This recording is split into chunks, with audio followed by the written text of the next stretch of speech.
앞에 뒤에 분하고 사랑합니다, 축복합니다 인사하시죠. 네.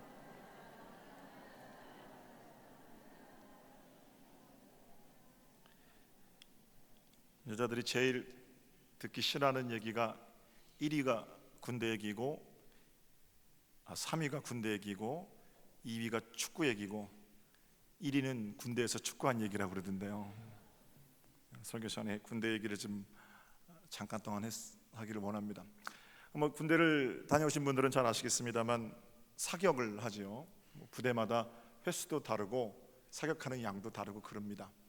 저는 92년부터 94년까지 서울의 대방동에 있는 공군대학에서 근무를 했는데 저희 부대는 교육부대이기 때문에 사격을 1년에 딱 한 번 갔습니다. 그것도 교육생들은 많이 장교들이 들어와 있지만 병과 장교들 합쳐서 100명 정도밖에 안 되거든요. 그래서 전 병력이 최소 병력만 남겨놓고 안양에 있는 수리산으로 사격을 하러 갔습니다.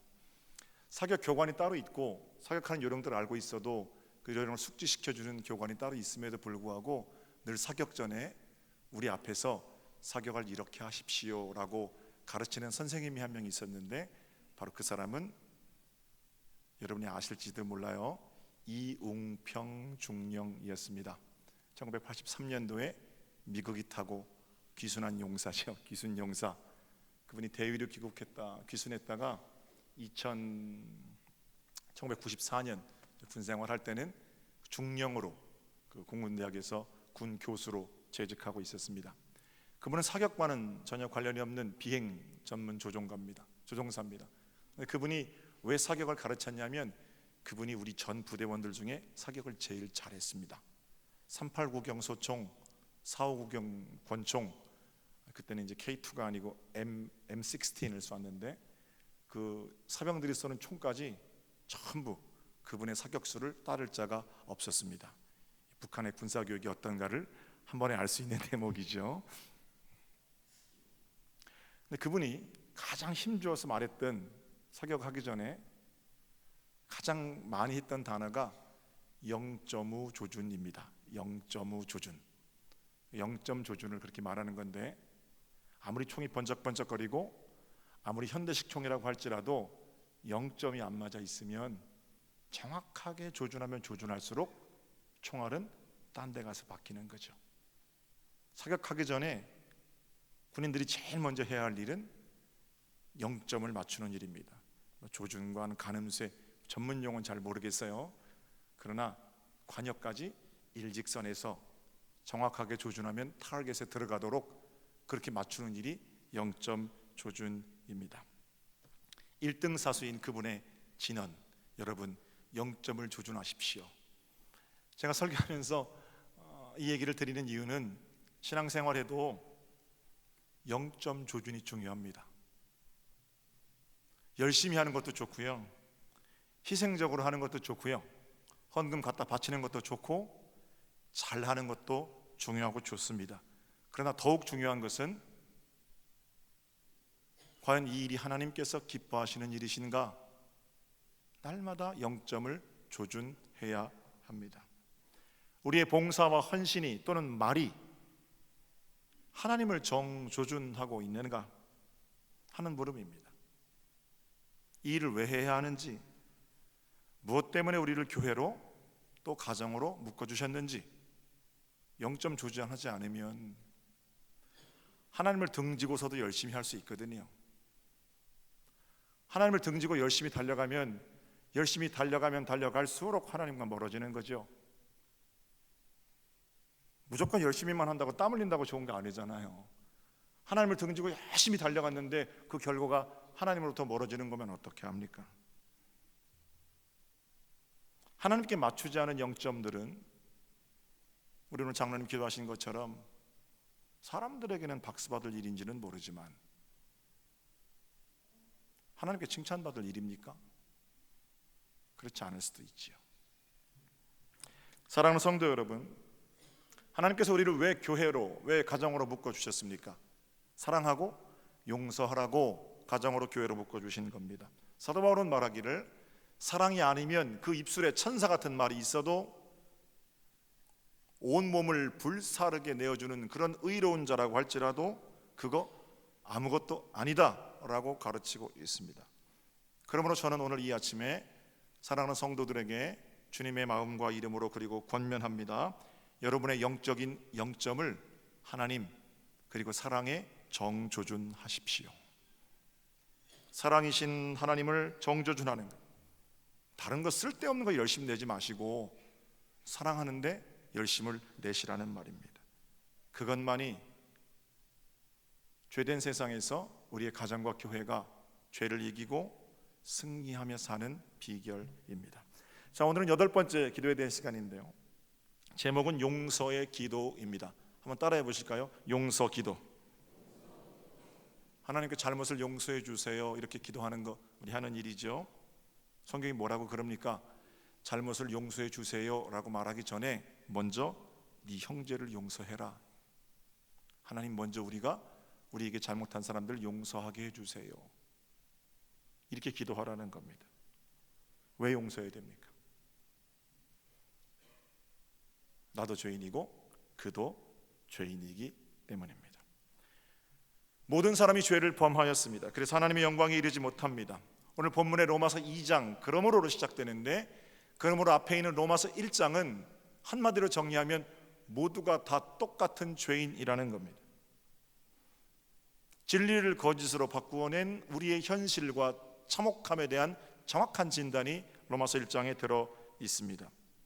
때로는 로마서 1장을 읽으면서 너무 현실에 대해서 가혹한 진단이 아닌가 생각하게도 되지만, 읽으면 읽을수록 얼마나 우리의 현실을 적나라하게 잘 드러내주는지 모릅니다. 어떤 분들은 우리 중에서 내가 무슨 죄를 저질렀다고 자꾸 죄인이라고 하나, 이렇게 생각하시는 분이 계실지 모르겠습니다. 로마서 1장에 나오는 단어들을 제가 좀 열거해 볼게요. 여러분들에게 뭐가 해당되는지 한번 살펴보세요. 불의, 추악, 탐욕, 악의, 시기, 살인, 분쟁, 사기, 악독, 수군거림, 비방, 자랑, 악을 도모함, 부모를 거역함, 우매함, 무정함, 무자비함. 제가 만들어낸 단어가 아니고 로마서 1장에 우리를 향해서 주시는 우리의 현실에 대한 정확한 질책, 고백, 어떻게 얘기해도 좋습니다. 여기 제가 지금 열거한 단어들에게 나는 해당 안 된다, 이렇게 생각하시는 분 계십니까? 가만히 생각해 보면 우리 내면에 그런 부정한 것들이 있음을 시인할 수밖에 없어요. 내 인격으로 누르고 있고 내 체면으로 누르고 있고, 작은 믿음이지만 내 믿음으로 그걸 누르고 있긴 하지만, 우리 모두는 다들 주머니 속에 송곳 하나씩 가지고 삽니다. 빵스의 저자인 파스칼은 세상에 두 종류의 사람이 있다고 말합니다. 자기가 죄인인 것을 아는 죄인, 두 번째는 자기가 죄인인 것을 모르는 죄인. 이 말 맞습니까? 틀립니까? 들킨 죄인이 있고요, 안 들킨 죄인이 있다라는 거예요. 가슴에 손을 얹고 한번 생각해 보십시오. 저도 그렇게 해보겠습니다. 여러분, 지난 한 주간 동안 우리 마음으로, 입술로 몇 명이나 죽이셨습니까?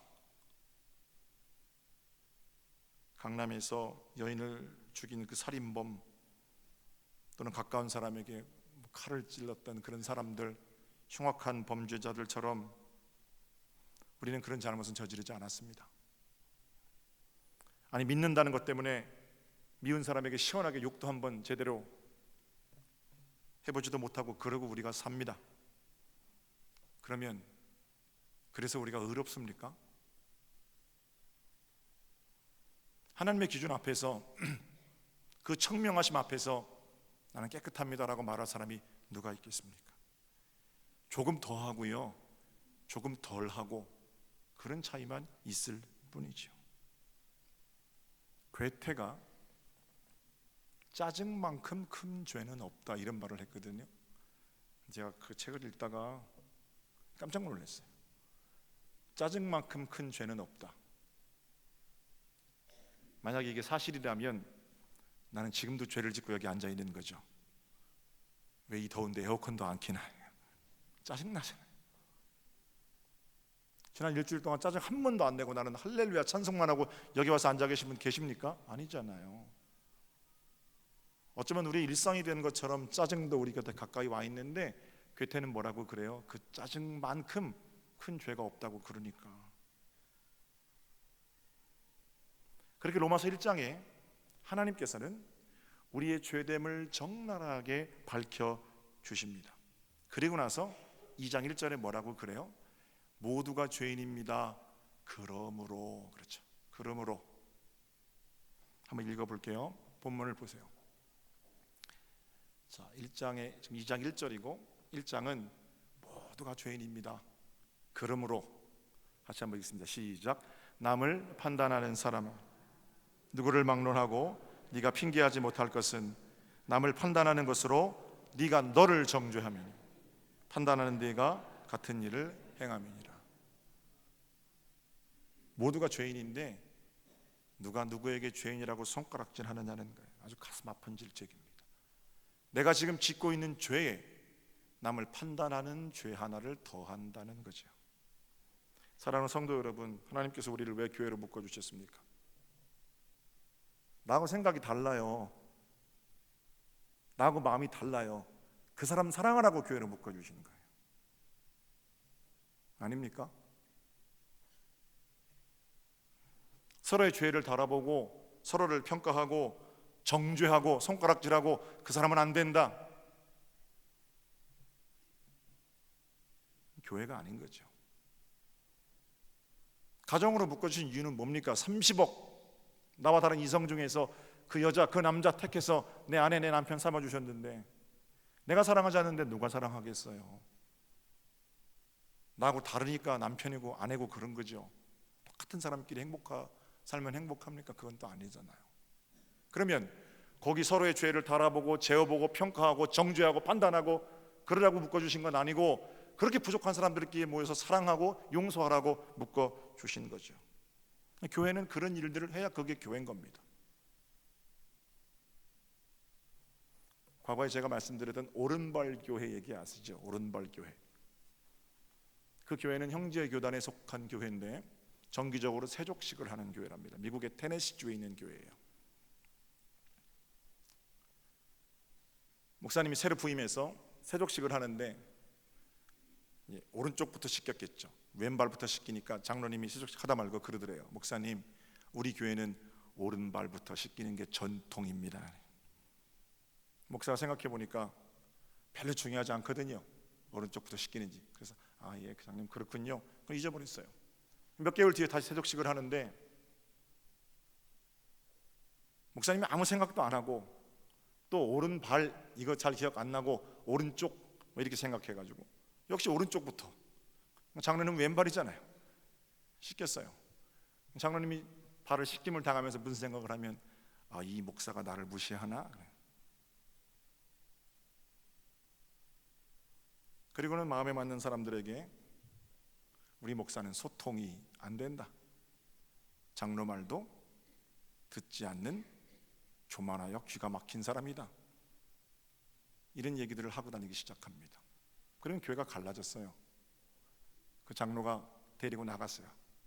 데리고 나가서 교회를 세웠는데 그 교회 이름이 오른발 교회예요.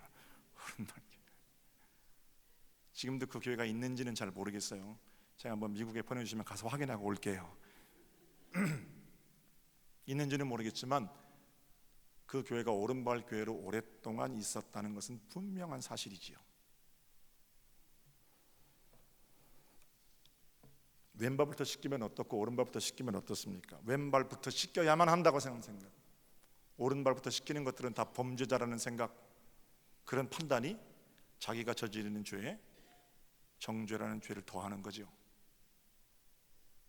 걸리버 여행기의 저자인 조나단 스위프트는 소설가이면서 동시에 목사입니다. 당시 영국 사회에 아주 굉장히 정치, 경제, 사회, 문화 하는 짓들이 아주 우스워서 조나단 파우스트가 걸리버 여행기 예쁜 동화가 아니고 신랄하게 세상을 풍자하는 소설을 쓴 책이 걸리버 여행기입니다. 소인국에서 다툼이 벌어지는데 소인국의 다툼의 원인은 이겁니다. 달걀을 둥근 쪽으로 까먹어야 되느냐, 뾰족한 쪽으로 까먹어야 되느냐. 왜냐하면 그 나라에는 법이 있었거든요. 어린 시절에 왕자가 달걀을 뾰족한 쪽으로 까먹다가 손이 멉니다. 그리고 나서 왕은 앞으로 이 나라에서는 달걀은 무조건 둥근 쪽으로 까먹어야 된다라는 법령을 선포합니다. 사람들이 까먹어보니까 괜찮거든요. 그래서 뾰족한 쪽으로 까먹어도 된다는 뾰족파가 등장합니다. 당연히 기득권을 가지고 있는 둥근파는 뾰족파를 불순한 세력으로 말하기 시작하지요. 뾰족파와 둥근파의 전쟁이 그치질 않아요. 망하는 겁니다. 이 이야기를 썼던 조나단 파우스트는 소설가이면서 동시에 목사입니다.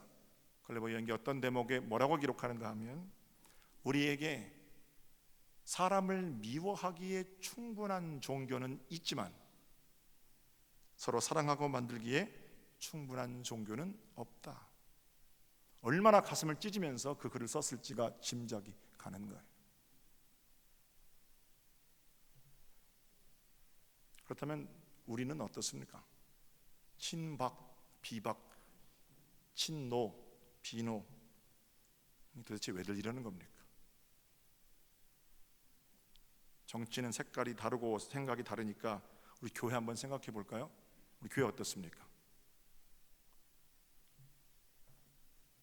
다른 사람 생각하지 말고 여러분 자신을 한번 생각해 보세요. 근데 미워하는 사람 있습니까? 없습니까? 그 사람 사랑하려고 노력은 해보셨습니까? 나와 생각이 다르면 다 틀린 겁니까? 초대교회, 하나님께서 이방 선교를 위한 전초기주로 삼은 교회는 안디옥 교회입니다. 당시에 큰 교회 있었어요. 예루살렘 교회. 근데 그걸 통해서 하나님 복음을 펼친 게 아니고 작은 교회 안디옥 교회를 통해 펼쳤어요. 안디옥 교회에는 5명의 지도자가 있었습니다. 첫 번째는 위로의 사람, 격려의 사람 바나바입니다. 바나바. 누가 봐도 이 사람은 지도자가 될 만한 성품과 인격과 신앙을 가진 사람이에요. 두 번째는 바울입니다. 최고의 학문을 한 사람이에요. 글도 얼마나 잘 쓰는지 몰라요. 바울의 전력은 어떻습니까? 예수 믿는 것들 잡아다가 죽이는 그런 전력을 가진 바울. 세 번째 지도자는 성경에 마나엔이라는 사람이 등장합니다. 근데 마나엔은 어떻게 소개하냐면 헤롯의 젖동생 그래요. 헤롯하고 같은 젖 먹고 자랐다는 겁니다. 우리식으로 얘기하면요, 이완용 동생이라는 거예요. 나라 팔아먹은 놈의 동생이 그 교회의 지도자였다. 네 번째는 시몬. 그런데 시몬을 성경은 니게르라 하는 시몬 이렇게 소개합니다. 니게르는 흑인들을 비하시켜 부르는 니그로의 단어, 원래 단어거든요. 시몬은 흑인입니다. 예나 지금이나 흑인은 천대받았음을 생각해 보면 아주 천한 사람도 안디옥 교회 지도자였던 거죠. 나머지는 키레네 사람 루기오입니다. 별로 이름이 없어요. 이방 사람인 건 분명하고. 그러면 안디옥 교회 지도자들이 어느 정도 학문 이상, 어느 정도 생각 같이 합쳐가지고 어느 파 이런 사람들입니까? 다 달라요. 바나바부터 사울까지, 바나바부터 시몬까지 전부 다 다르거든요. 그런데 그 교회에서 바나바와 바울을 전도여행으로 파송할 때 모두가 금식하여 함께 기도하고 어떻게 하면 하나님 나라의 이름을 높일까 서로 양보하고 거기 자기 주장 세웠으면 그게 교회 꼴 됐겠습니까? 안디옥 교회가 하나님의 선교 전초기주를 감당할 수 있었던 것은 다르잖아요. 나랑 생각이 다르거든요. 근데 그 사람 속에 있는 진정성은 뭘까? 생각 다른 그 이면에 선한 게 숨겨져 있는지 악한 게 숨겨져 있는지 선한 걸 확인한 거예요. 그리고 나서 어떻게 해요? 서로 뜨겁게 사랑하려고 모인 거예요. 그러니까 하나님께서 그 교회를 통해서 아름다운 당신의 역사를 펼쳐 가셨겠죠. 우리 교회는 102년 됐는데 하나님께서 사용하실 만한 그런 교회입니까? 우리 교회 뾰족파, 둥근파 이런 거 있습니까? 없습니까? 있으면 안 되잖아요. 있으면 안 되잖아요.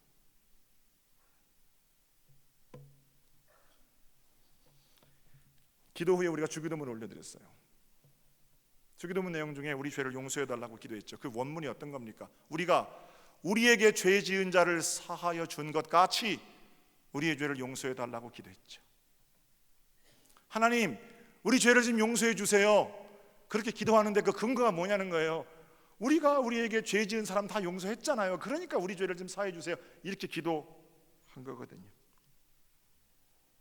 그래서 찬양은 그렇게 멋있게 하면서 우리 마음에는 여전히 지워지지 않는 금을 긋고 저 사람은 안 된다, 저 사람과 함께하는 사람은 안 된다, 마음대로 판단하고 정죄하면서 입술로는 그런 기도를 드리는 거, 그게 뻔뻔한 거죠.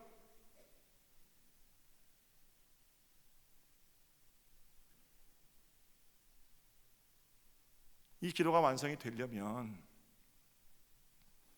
우리에게 죄 지은 사람을 용서하는 일이 필요하지요. 그래야 우리가 우리의 죄를 용서해 달라고 구할 수 있는 거지요. 목사님, 누가 그걸 모릅니까? 문제는 이 진짜 힘들다는 거예요. 판단하고 정죄하고 금 긋는 건 쉬워요. 남이 욕하는데 내 욕 하나 더 하는 건 쉽다고요. 그러나 그 자리에서 용기 있게 용서하고 이해해 보려고 하고 남 얘기 들으려고 하고, 그거 힘들거든요. 어떻게 해야 됩니까? 힘들고 어려울 때는 우리 어디로 돌아가요? 예수님께 돌아가는 거죠. 예수님께서는 어떻게 하셨습니까?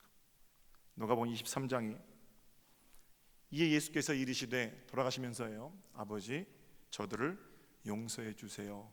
자기들이 하는 것을 알지 못합니다. 그 대목을 읽으면서 가슴이 먹먹해지는 겁니다. 100번도 더 읽었는데 우리 주님께서 용서 기도를 드리셨어요. 그런데 자세히 들여다보면 원수들의 모습이 어떻다고 그러세요? 저 사람들 자기들이 하는 거 알지 못합니다. 이렇게 기도하고 계세요.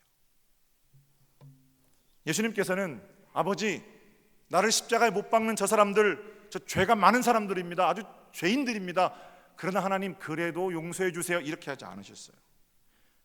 명백한 죄가 있음에도 불구하고 저놈들 참 나쁜 놈들인데요, 그래도 용서해 주세요, 이게 아니고 예수님도 판단하지 않으셨잖아요.